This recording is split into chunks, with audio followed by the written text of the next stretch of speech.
उत्तर प्रदेश के अध्यक्ष मजलिस इत्तेहादुल मुस्लिमीन के प्रदेश अध्यक्ष शौकत अली ने इसहाक अंसारी की हत्या के बाद परिजनों से मुलाकात की और शाम 6 बजे मरहूम इसहाक के घर पहुंचकर उन्होंने मरहूम के परिवार को आश्वासन दिया और पार्टी की ओर से 65,000 रुपये की आर्थिक मदद की।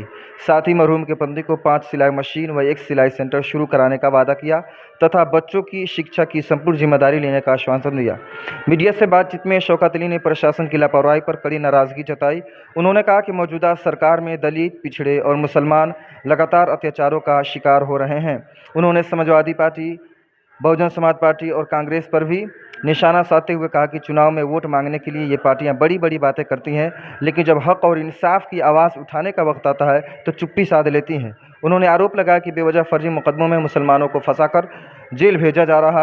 बीते महीने 11 जुलाई 2025 को जनपद कुशीनगर के रविंद्र नगर धूस के भिसवा सरकारी गांव में ज़मीनी मामला को लेकर 2 पक्षों में मारपीट हुई थी, जिसमें दोनों पक्षों के लगभग आधा दर्जन लोग घायल हुए थे और 2 लोग इसहाक अली जिनकी उम्र 45 व उनके भाई सिकंदर जिनकी उम्र 35 है, उनके सर में ज़्यादा चोट की वजह से गंभीर रूप से घायल हुए थे।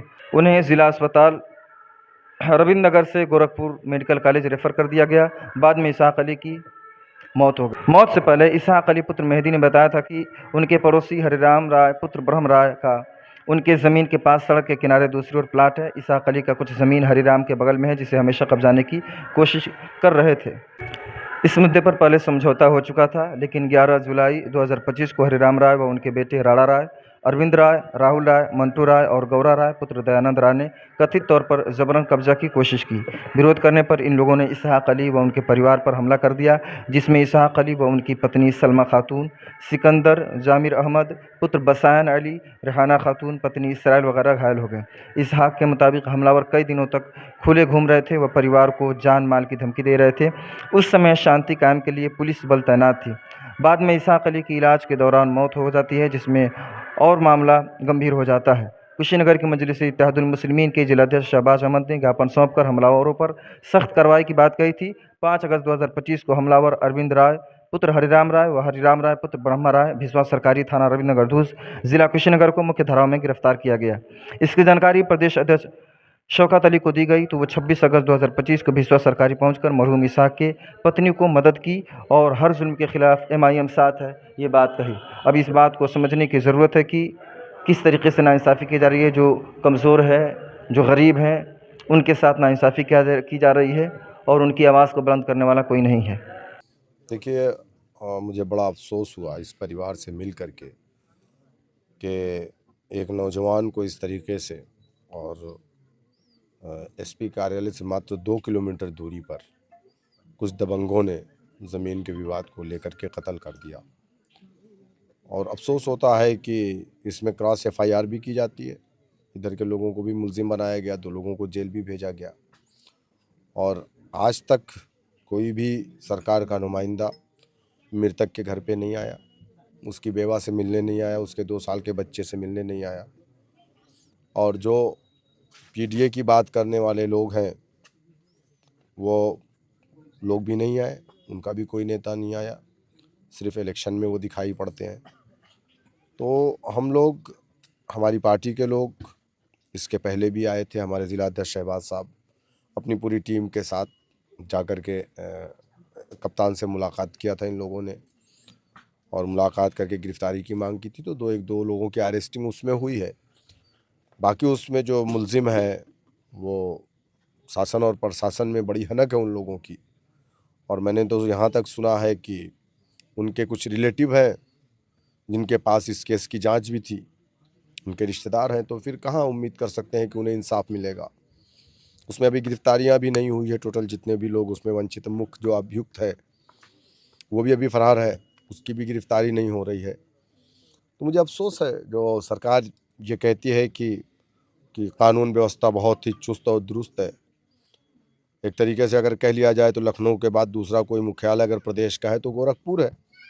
गोरखपुर से मात्र 70 किलोमीटर दूरी पर, कुशीनगर हेडक्वार्टर से मात्र 2 किलोमीटर दूरी पर इस तरीके की घटना हो जाती है। तो ये तो मैं नहीं समझता कि कानून व्यवस्था किसी तरीके की उत्तर प्रदेश में है। लॉ एंड ऑर्डर बिल्कुल एकदम फेल है। और मैं सरकार से मांग करता हूँ कि जो उनकी बेवा है उसको कंपनसेशन मिलना चाहिए। बेचारी परेशान है, कहाँ जाए, किससे मांगने जाए, किससे कहे? उसने अपना पति खोया है, 2 साल का बच्चा है, किसके सहारे से वो अपनी ज़िंदगी गुजारेगी? देखा कौन? जाए तो मुसलमानों की तमाम सारी ऐसी पार्टियां हैं जो चुनाव में लेकर बातचीत करती हैं, लेकिन मुसलमान सिर्फ वोट देता है। और आज देखा जाए तो मुसलमानों के ऊपर लगातार इस तरह की जुल्म ज़ातियाँ हो रही हैं। अभी कुछ दिन पहले गोरखपुर में एक बच्चे के साथ मॉब लिंचिंग कर दी गई, यहाँ पर कर दिया गया, हत्या कर दी गई। कई बार इसके पहले प्रशासन को शिकायत भी किया गया था, कोई कार्रवाई नहीं हो रही थी। क्या लगता है कि इस सरकार में प्रशासन जो है वो अपना काम ठीक से नहीं कर पा रही? गोरखपुर से मैं अभी आ रहा हूँ, मुश्ताक नामी एक शख्स को 15 अगस्त को गोरखपुर पुलिस ने बुलाया थाने पर, 15 अगस्त के रोज़, और 16 अगस्त को उसकी लाश आई।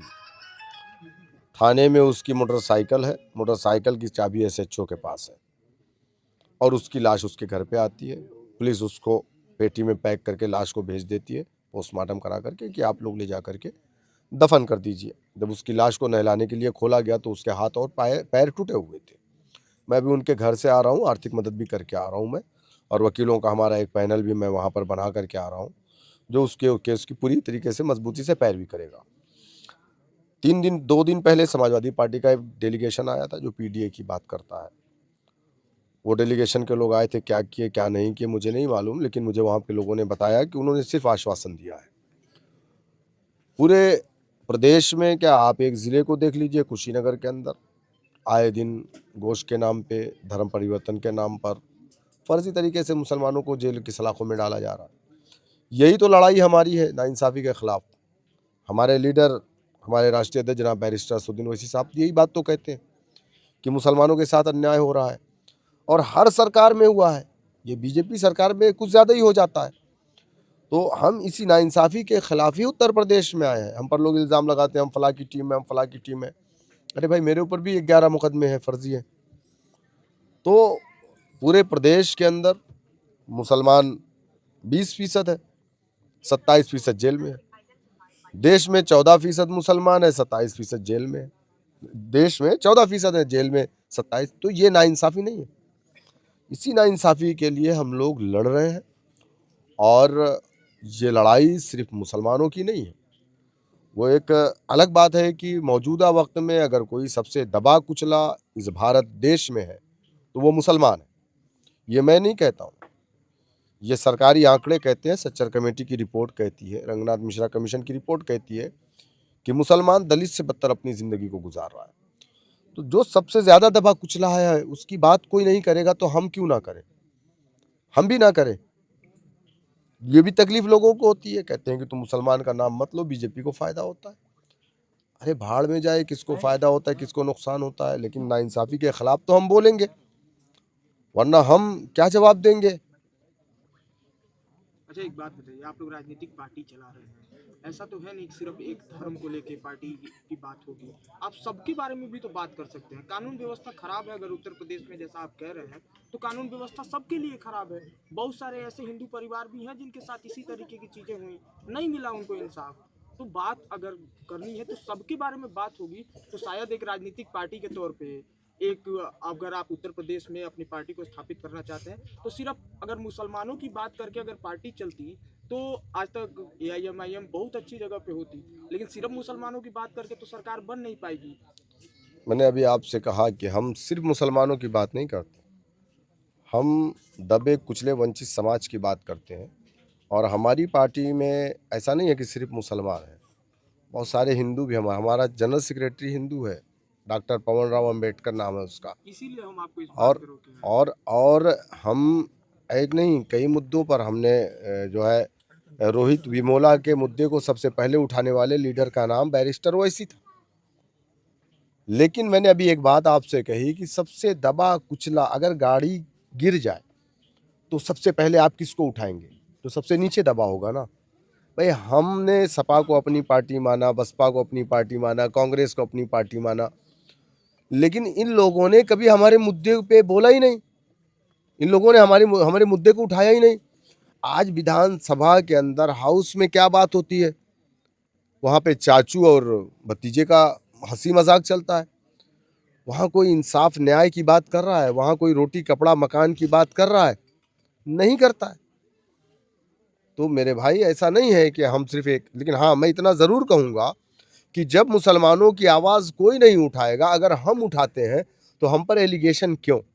काशीराम किसकी आवाज़ उठाए थे? मायावती किसकी आवाज़ उठाती है? केशव मौर्य किसकी आवाज़ उठाते हैं? स्वामी प्रसाद मौर्य किसकी आवाज़ उठाते हैं? मैं मुसलमान हूँ, मेरा फ़र्ज़ ये बनता है कि अगर जो सबसे दबा कुचला समाज है, मैं उसकी बात करूँगा। और सच्चर कमेटी, रंगनाथ मिश्रा कमीशन ये कहती है कि सबसे दबा कुचला अगर कोई समाज है तो वो मुसलमान है। आज इसहाक के परिवार से मुलाकात की है, 50,000 रुपये का भी योगदान दिए। अभी 2 साल का बच्चा है, पैसे के से कहीं ज़्यादा उनको काम की ज़रूरत है। क्या एमआईएम पार्टी उनके लिए काम के में बढ़ोतरी करेगी? क्या उनके काम के मकसद से उनको मदद करेगी? देखिए, हमने अभी अपने ज़िला अध्यक्ष जी से कहा है, हमारे मैनुद्दीन भाई हैं, इनसे भी हमने कहा है। हमारे ज़िला पंचायत सदस्य मुन्ना साहब बैठे हुए हैं। बाकी यहाँ की हमारी जो टीम है, तो चूँकि अभी मैंने बात किया उस महिला से, तो वो ये कह रही हैं कि जैसे सिलाई का काम उनको आता है, तो कोई एक सिलाई का, कढ़ाई का एक सेंटर खुलवा दिया जाए उनके लिए। तो हम प्रयास करेंगे और मैंने कहा है कि मैं मेरी तरफ से 5 मशीनें उनको इंशाल्लाह दूँगा, खुद मैं अपनी तरफ से। बाकी मेरी पार्टी की तरफ से भी लोग मदद करने के लिए आगे आएंगे। तो जगह इंशाल्लाह ये लोग तलाश करके देंगे, तो एक बेहतरीन सेंटर इंशाल्लाह हम लोग खोल करके उनको देंगे, ताकि उनकी जीविका अच्छे से चल सके। उनका बेटा अभी 2 साल का है, अभी जब वो बड़ा होगा, अगर वो पढ़ना चाहेगा, अगर वो चाहेंगी, तो इंशाल्लाह मैं उसका गार्जियन बन करके उसको पढ़ाने के लिए तैयार हूँ।